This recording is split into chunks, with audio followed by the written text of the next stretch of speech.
විශ්‍රාමික රණවිරුවන්ගේ මෙන්න කිලෝමීටරයක සීමාව තමයි ඔබ දකින්නේ. මේ අවසාන කිලෝමීටරය තමයි දිස් වෙන්නේ. රණවිරුවන්ගේ නිවසේ ඉදිරි පිටින් තමයි මේ තරඟය අවසන් වෙන්නේ. බලමු මේ ක්‍රීඩකයන් දෙදෙනාගෙන් කවුරුන් අද අධීර ජයග්‍රහණය කරයිද? මේ කාල පරතරය අනුව මේ ක්‍රීඩකින් දෙදෙනාට මේ තරඟයේ කොමන ස්ථානයක් හිමි වෙයිද?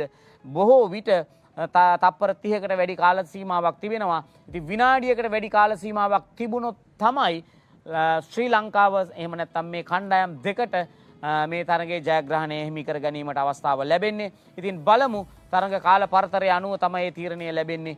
නදීෂ ඒෂාන් සමග රවින්දු සිතුමින මේ වෙන විට තරගයේ අනසක උන් වෙත ළඟා කරගෙන අවසන්. මෙන්න පොකුරේ ඉදිරියේ සිටින්නේ යුද හමුදා ක්‍රීඩකින් සහ විදේශීය ක්‍රීඩකින් දෙපොළ තමයි. මෙන්න තරග අවසාන කිලෝමීටර භාගය මීටර 500ට තරගය අවසන් වෙන මෙන්න නදීෂ ඒෂාන් අද දවසේ ජයග්‍රාහකයා වෙනවා. නමුත් තවමත් පොකුර පෙනෙන්නට නැහැ.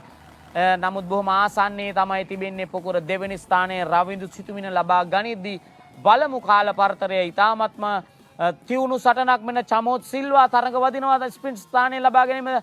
චමෝත් සිල්වා තුන්වෙනි ස්ථානය සඳහා තමයි මේ ජයග්‍රහණය ලබා ගැනීමට තරඟ කරන්නේ. මෙන්න යුද හමුදා ක්‍රීඩකයේ පසිඳු විය හැකි. නමුත් චමෝත් අවිෂ්ක පසිඳු අතර තමයි මේ තරඟයේ 3, 4, 5 යන ස්ථාන දිනා ගැනීමට බොහෝ විට හැකියාව ලැබෙන්නේ. බලමු සමස්ත තරගයේ ජයග්‍රහණය මොන විදියට ලියවෙයිද කියලා.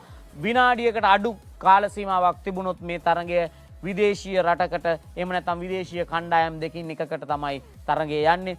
විනාඩියකට වැඩි කාල සීමාවක් තිබුණොත් මේ තරග අවසානයේ තප්පර 10ත් එක්ක විනාඩිය